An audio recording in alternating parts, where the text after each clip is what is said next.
목소리로 사도식의 고백을 하며 나아갔으면 좋겠습니다. 우리 다 같이 고백하겠습니다. 나는 전능하신 아버지 하나님 천지의 창조주를 믿습니다. 나는 그의 유일하신 아들 우리 주 예수 그리스도를 믿습니다. 그는 성령으로 잉태되어 동정녀 마리아에게서 나시고 본디오 빌라도에게 고난을 받아 십자가에 못 박혀 죽으시고 장사한 지 사흘 만에 죽은 자 가운데서 다시 살아나셨으며 하늘에 오르시어 전능하신 아버지 하나님 우편에 앉아 계시다가 거기로부터 살아있는 자와 죽은 자를 심판하러 오십니다. 나는 성령을 믿으며 거룩한 공교회와 성도의 교제와 죄를 용서받는 것과 몸의 부활과 영생을 믿습니다. 아멘. 오늘도 이렇게 예배에 참석하신 여러분 주님의 이름으로 환영합니다. 우리 옆자리 사람과 인사해 볼까요? 예수님으로 환영합니다.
우리 모두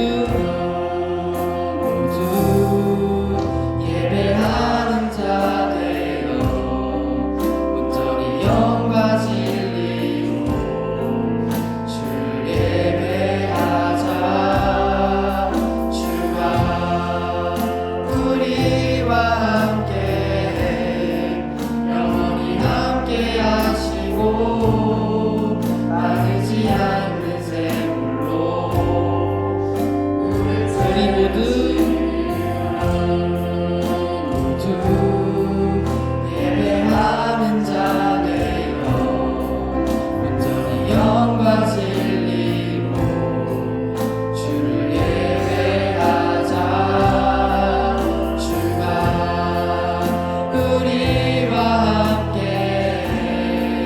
영원히 함께 하시고 마르지 않는 샘물로 우리 마지막으로 찬양하겠습니다. 우리 모두 예배하는 자 되어 온전히 영과 진리로 주를 예배하자. 주가 우리와 함께 영원히 함께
주님의 크신 사랑 찬양해 주님의 크신 사랑 찬양해 나의 힘과 능력이 되신 주 나의 모든 삶 변화되었네 크신 주의 사랑 주님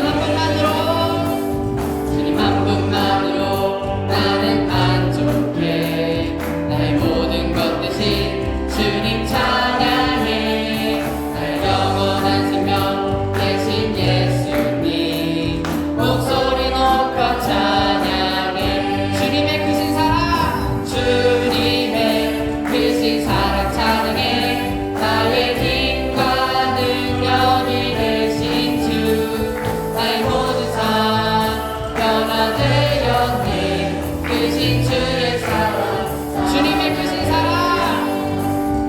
주님의 크신 사랑 찬양해 나의 힘과 능력이 되신 주 나의 모든 삶 변화되었네 크신 주의 사랑 주님의 크신 사랑 찬양해 주님의 크신 사랑 찬양해 나의 힘과 능력이 되신 주 나의 모든 삶 변화되었네 크신 주의 사랑 우리 마지막으로 찬양합시다 주님의 크신 사랑 주님의 크신 사랑 찬양해 나의 힘과 능력이 되신 주 나의 모든 삶 변화되었네 크신 주의 사랑 찬양해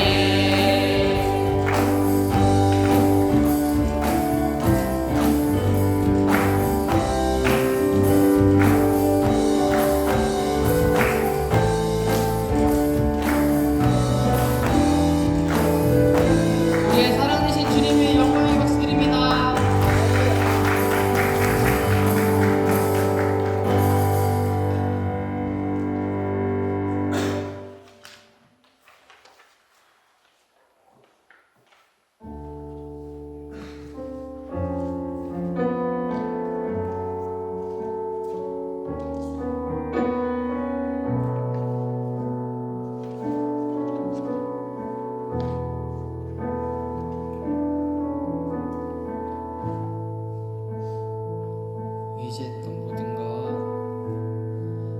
의지했던 모든 것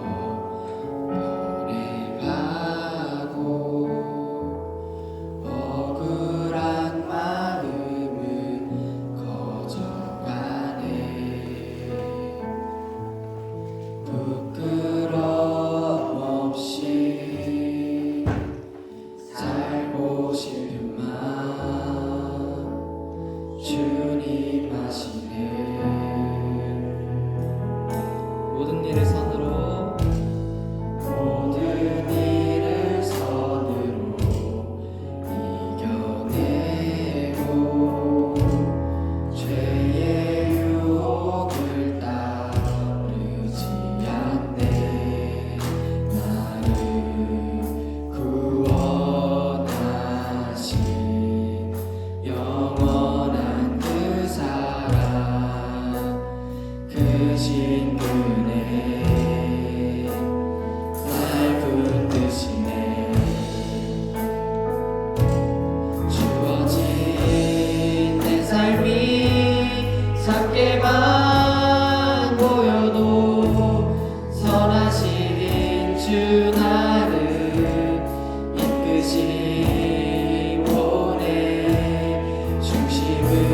우리를 보시는 주님만 따르네. 날 택하신 주만을 지혜 보이는 상황에 무너질지라도 예수 능력이 나를 붙드네. 보이지 않아도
한 학기 동안에도 은혜를 베풀어 주시고 하나님 앞에 나아 예배를 드릴 수 있는 은혜와 사랑을 허락하심에 감사드립니다.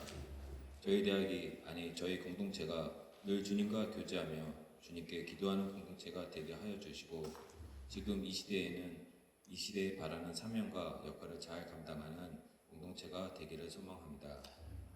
주님, 코로나는 끝났지만 여전히 어려움에 처한 이웃 및 학우들이 있습니다. 주님, 저희 공동체가 소중한 이웃과 학우를 잊지 않도록 이끌어 주옵소서. 주님, 이 어려운 시국에도 저희에게 맡겨주신 가정과 교회와 학교에서 맡은 책임을 소홀하지 않게 하게 없소서. 남은 기말고사도 최선을 다해 준비하게 인도하여 주시고 다가오는 방학 동안 각자 맡겨진 사역들을 잘 감당하고 알찬 방학이 되도록 저희를 이끌어 주옵소서. 오늘 귀한 목사님의 말씀을 통하여 우리 공동체가 하나님의 부름에 응답하는 시간이 되게 하옵소서. 이 모든 말씀 우리를 사랑하신 예수님의 이름으로 기도합니다. 아멘.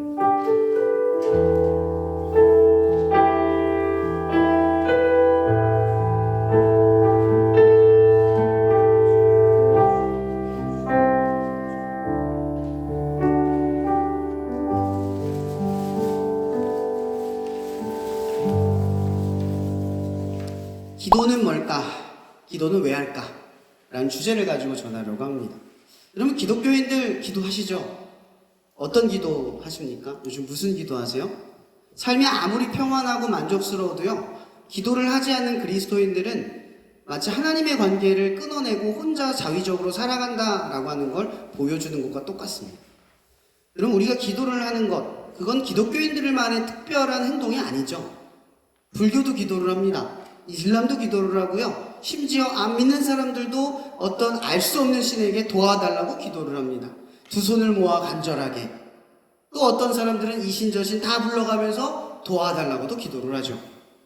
기도라고 하는 것의 정의, 그러니까 세상 사람들이 말하는 기도의 정의는 자기가 원하는 바가 있을 때 어떤 미지의 대상, 그러니까 자기의 한계를 넘어서는 어떠한 도움이 필요할 때 하는 행동이라는 거죠. 그럼 모두가 기도를 한다는 겁니다. 그럼 기도는 언제 하냐? 내가 해결할 수 없을 때, 내 삶의 한계에 봉착했을 때, 나조차도 해석할 수 없는 어떤 슬픔이나 어려움에 동착했을 때, 어떤 미지의 대상, 그러니까 이 일을 해석할 수 없는 어떤 미지의 대상에게 우리에게 도움을 필요한다라는 거죠. 그래서 성경은 이렇게 말합니다. 지각, 인간에겐 지각이 있다라는 거죠. 동물에게 없는 게 이거예요. 이 지각이 뭐냐? 이 인간이 내가 왜 태어났고 왜 존재하고, 그리고 내 삶이 이 세상에 존재하는 것들을 보면서 어떠한 나를 지은 어쩔 수 없는 섭리와 이치를 깨닫는 지각이 있다라는 거죠. 선을 인지하고 목적을 인지하고 생명을 인지하고 존재성을 인지하는 것, 이것이 지각입니다. 우리는 이 지각들을 통해서 뭐를 깨닫냐? 우리 너머에 어떤 존재가 있겠구나라는 걸 짐작한다라는 거죠. 제가 자주 학생들에게 질문하는 것이 있습니다. 여기 주변에 목적 없이 지어진 거 하나만 찾아보세요. 쓰레기라도 버려진 것들이라도 최초에는 다 뭐가 있죠? 목적이라는 게 있습니다. 세상 모든 만물들을 한번 보십시오. 쓸데없는 거, 모기도 쓸데없다고 말하지만 모기조차도 이유가 있어서 존재합니다. 세상의 모든 것에 뭐가 있다? 목적이 있다. 그럼 목적이 있으면 목적한 존재가 있다라는 거죠. 목적이 없는데 왜 목적 있는 존재가 탄생을 합니까? 우연하게. 그것도 수많은 존재들이 마치 자기의 목적을 알듯이 색태기가 돌아가죠. 이걸 뭐라고 말하죠? 섭리라고 이야기를 하는 겁니다. 그러니까 인간은 애초에 이 섭리와 목적 속에서 살아간다라는 거예요. 하지만 중요한 것은 우리 인간은 삶의 한계를 항상 느끼며 살아간다라는 겁니다. 이 한계를 뭐 때문에 느꼈냐라고 말하면 태초의 이야기로 돌아갈 수밖에 없죠. 바로 죽음. 우리가 죽음의 문제를 봉착하면서부터 삶의 문제를 해석하기가 참 어려운 상황에 놓이게 되었다라는 겁니다. 아마도 우리가 기도하는 것은 이 죽음의 문제, 그러니까 인간의 한계, 늘 삶에 어떠한 이 해석할 수 없는 어떤 고난의 문제, 이런 것들이 늘 산재되어 있기 때문에 라는 겁니다. 근데 인간은 기도할 수밖에 없는 존재라는 거죠. 그것이 하나님을 알아서 하나님의 관계 속에서 하는 기도이든 아니면 하나님을 몰라서 하나님을 떠나서 나의 삶에 어떠한 한계를 문제를 가지고 기도할 수밖에 없는 존재라는 거예요. 우리가 이것만 보아도 알 수 있는 것. 하나님은 존재하신다. 우리가 이해할 수 없는 어떤 존재는 있을 수밖에 없다라는 겁니다. 근데 성경은 우리에게 모호하게 이야기하지 않아요. 예수님은 자기 자신에게 말할 때 나는 길이요 진리요 생명이니 라는 말씀 요한복음 14장 6절에 말합니다. 분명하게 제시를 하는 거예요. 애매하게 기도해라. 애매한 목적을 지녀라. 애매한 삶을 살아.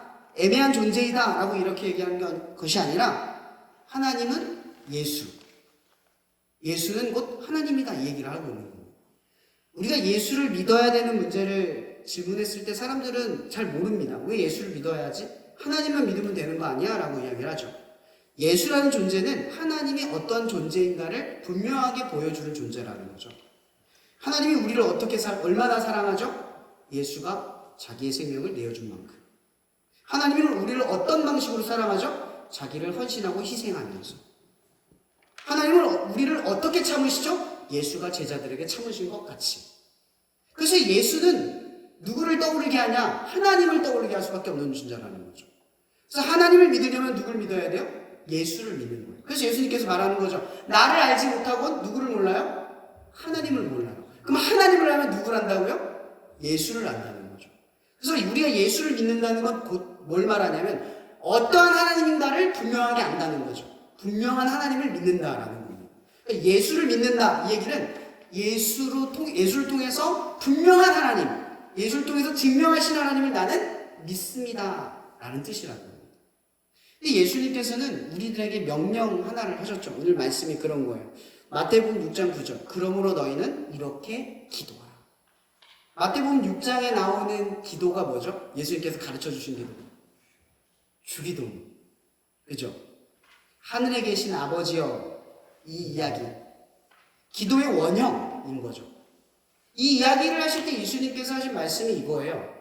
먹고 마시고 입는 것 이런 것들은 누가 하는 기도다? 이방인이 하는 기도다. 그러면 하나님의 자녀, 하나님의 백성, 믿음의 안에 거치되어 있는 사람들에게 하는 기도는 뭐다? 그의 나라와 뜻을 구하라. 이것이 정체성이라는 거죠. 어떤 기도를 하느냐? 그건 어떤 목적으로 살아가느냐예요. 이런 사람이 문제가 생겼을 때 어떤 사람들은 문제를 두고 기도하는 사람이 있고요. 어떤 사람은 이 문제가 왜 일어났을까 하나님의 뜻을 추적해가는 사람들이 있어요. 여러분들은 어떤 기도를 하세요? 문제가 생길 때, 어려움이 생길 때, 힘들 때. 사실 이럴 때만 기도해도 다행인 것 같아요. 기도를 안 해요. 힘들면 힘든 대로 살아가고 외로우면 외로운 대로 살아가요. 여러분 종교적인 기도. 여러분 기도 안 하면 죄책감 느끼세요? 왜요? 기도를 안 하는 게 왜 죄책감이죠?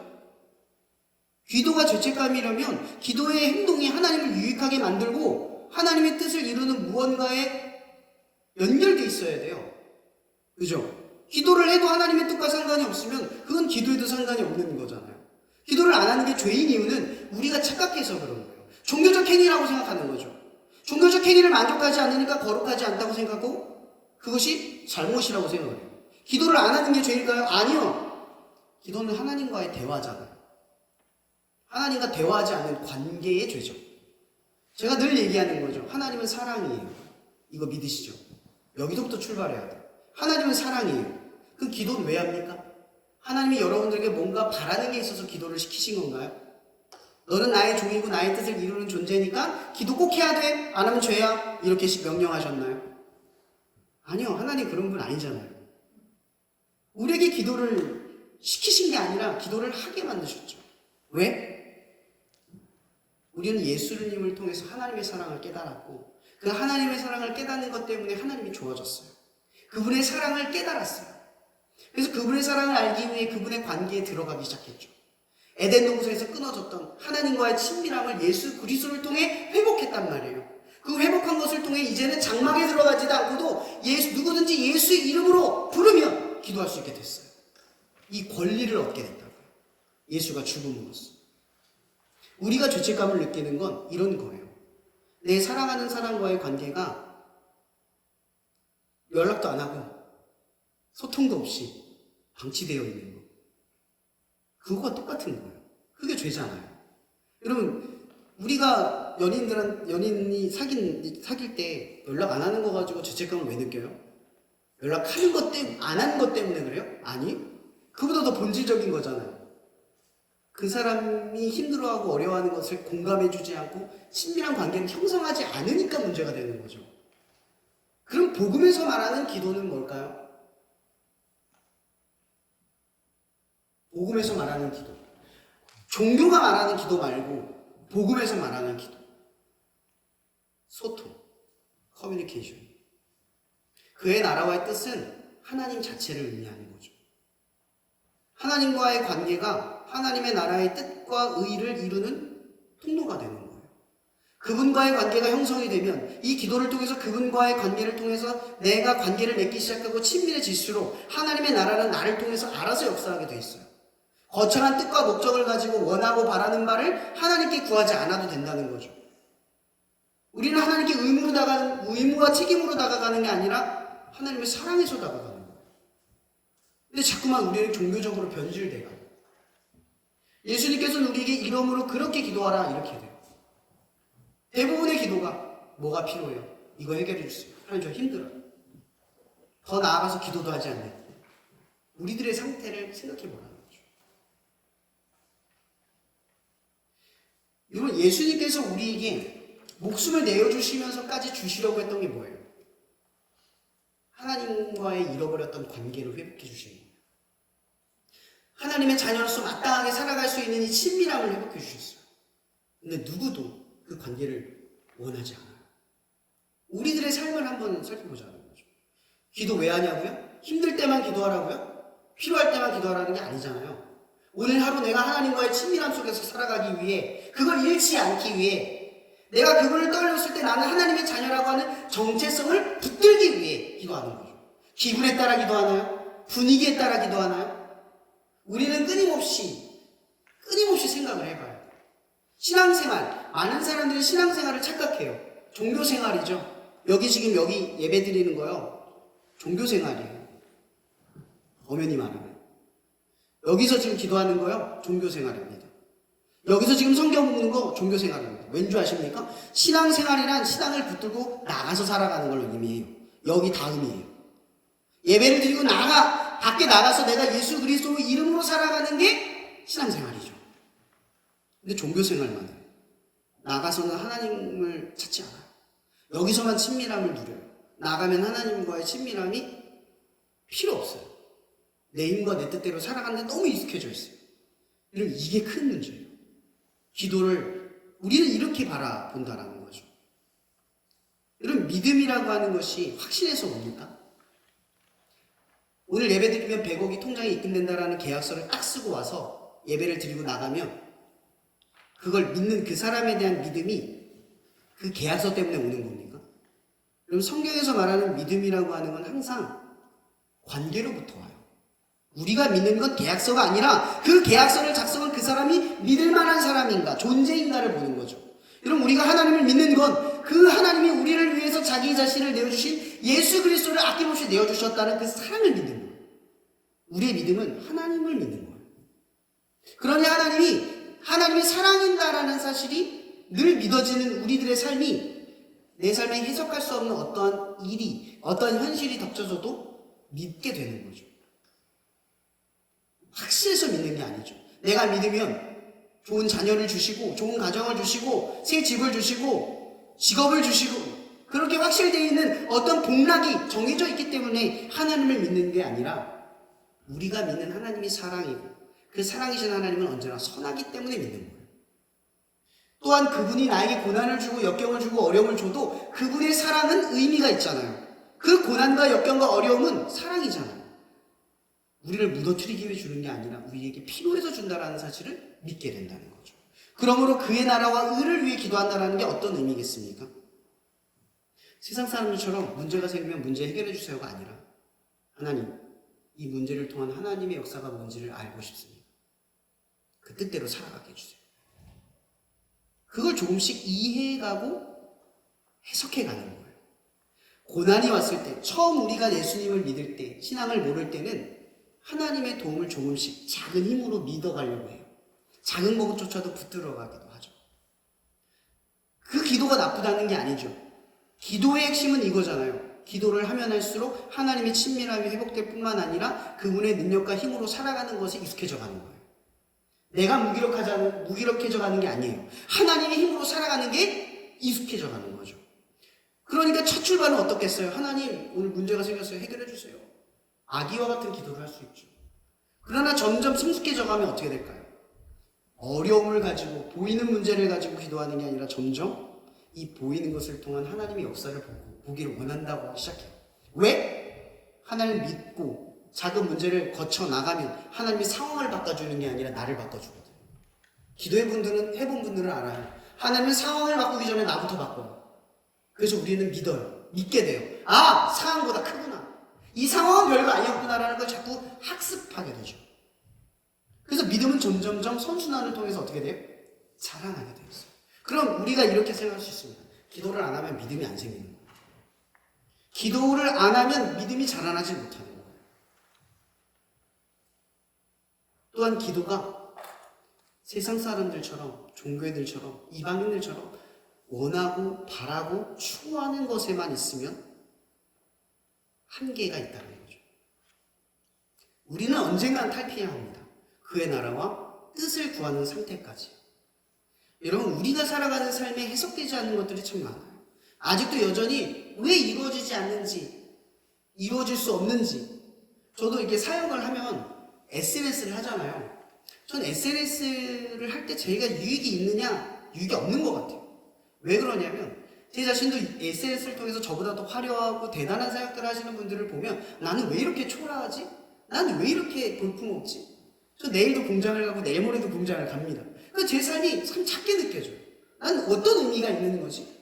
대부분의 삶이 공장에서 일하고 있는데 이렇게 잠깐 이렇게 하나님의 나라를 위해서 하는 일이 정말 클까? 의미가 있을까? 늘 이것과 사투를 합니다. 참 신기한 건 뭔지 아세요? 그러한 사투를 매번 하면서 하나님이 알려주시는 게 있어요. 네가 하는 것보다 내가 하는 게 크다는 거죠. 너는 그저 맡겨진 일을 감당하면 된다라는 사실을 자꾸만 알게 돼요. 내 비중의 삶이 크지 않아요. 내가 적게 해도 하나님의 일에 순종하면 납득할 수 없는 삶을 반복하다 보면 하나님이 알게 하셔요.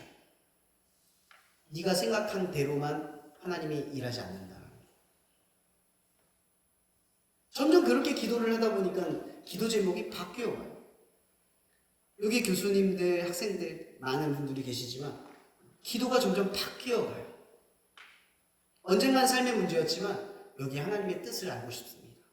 내가 이 뜻을 이해하지 못하고 그릇되게 행동하지 않기를 바랍니다. 제가 늘 수련회나 캠프나 이런 큰 사역을 할 때마다 기록하는 게 있어요. 역경이 생기지 않게 기도하는 게 아니라 역경에서 하나님이 하시는 말을 듣게 해주시옵소서. 지금 선교대 준비하시잖아요. 좋은 일만 있진 않을 거예요. 문제도 있을 거예요. 저는 그때마다 우리가 하나님께 귀 기울여야 된다고 생각해요. 문제는 하나님께서 우리에게 주는 위기를 주기 위한 목적이 아니라 더 나은 하나님의 뜻을 이루기 위해 필요한 일일 수도 있어요.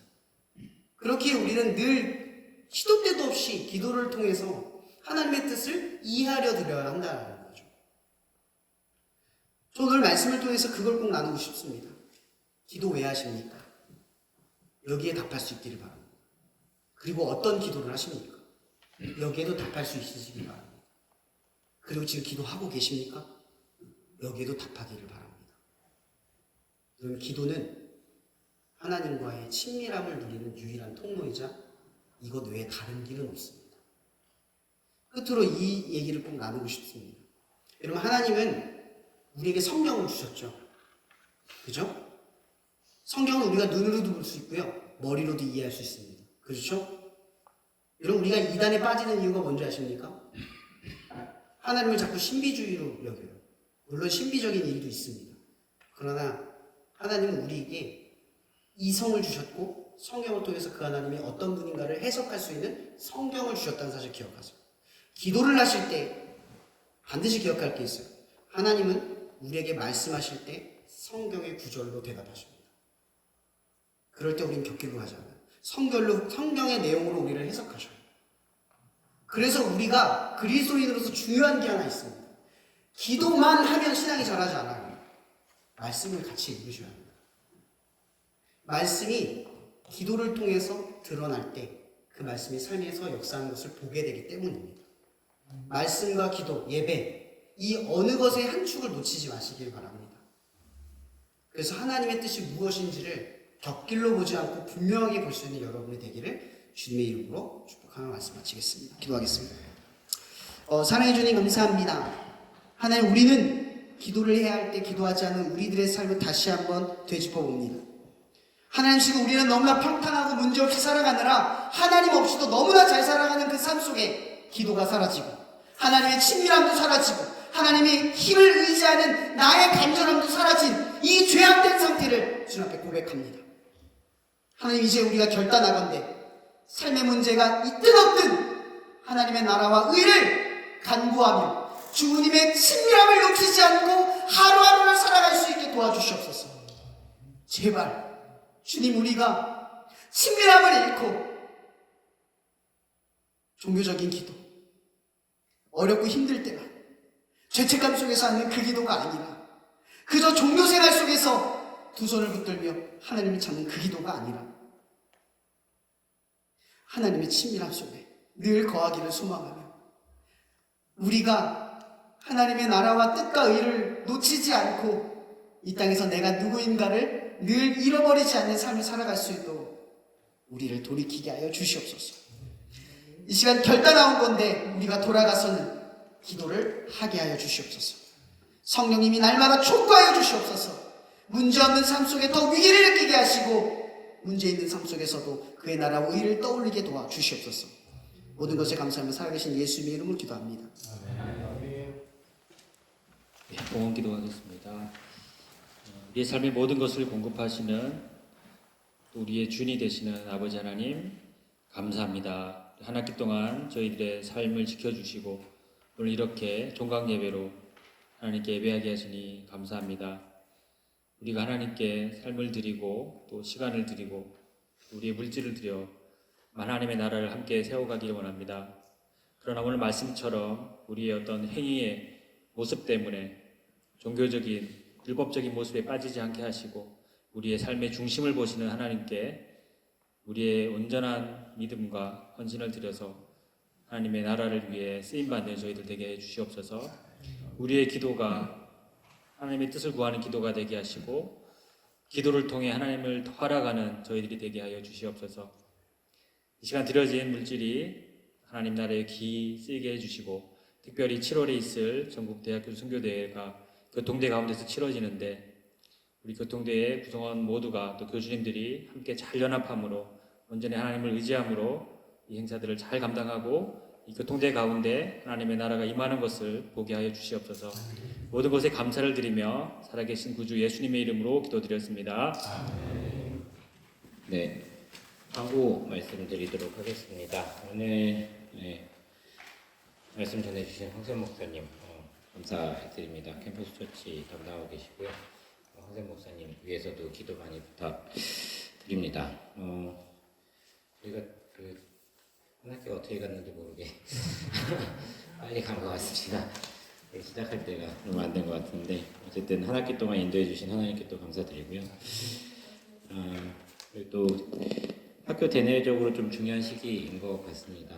여러 가지 중요한 결정들을 해야 되고 또 추진해야 나가는 시기인데 학교의 미래를 위해서 기도를 부탁드리고요. 또 특히나 리더십들을 위해서 올바른 또 결정을 할 수 있도록 그런 것들 그리고 마음이 잘 모아지도록 이런 것들을 놓고 기도 부탁드리도록 하겠습니다.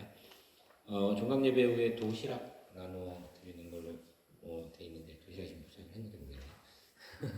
네네네. 도시락 받아 가시면 되겠습니다. 그리고 여름방학 기간 중에 전국대학 교수 선교대회가 있습니다. 7월 20일부터 21일까지고요. 한국교통대학교에서 이루어지고 있습니다. 지금 여러 가지 준비가 이제 바쁘게 진행이 되고 있는데 행사가 무사히 잘 치러질 수 있도록 기도 많이 부탁드립니다. 그리고 이 전국대학 교수 선교대회 관련해 가지고 특송을 저희가 하게 돼 있는데 매주 목요일 12시에 종합강의동 420호에서 모이고 있으니까 많은 참석 부탁드리도록 하겠습니다.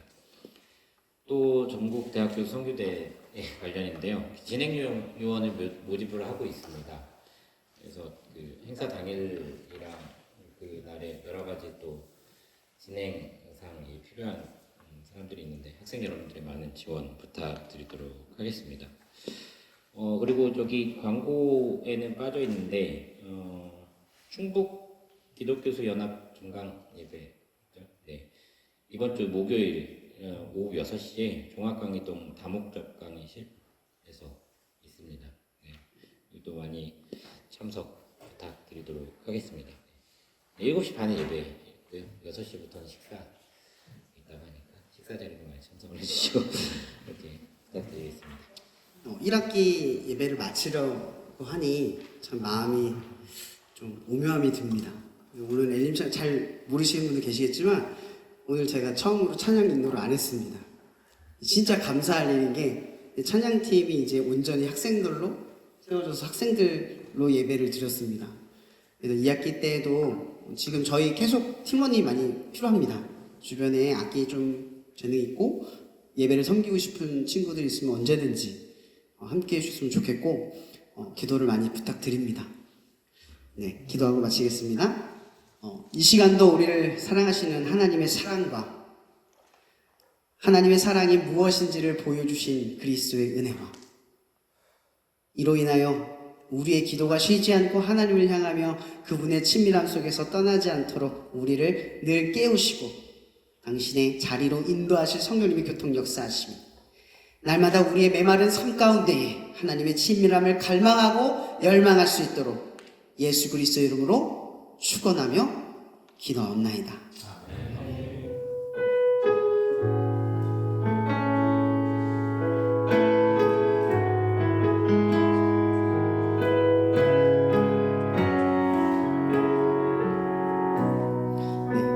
이 한 학기를 무사히 이곳에서 예배를 드리게 하신 하나님 앞에 영광과颂을 예배를 마치겠습니다. 감사합니다.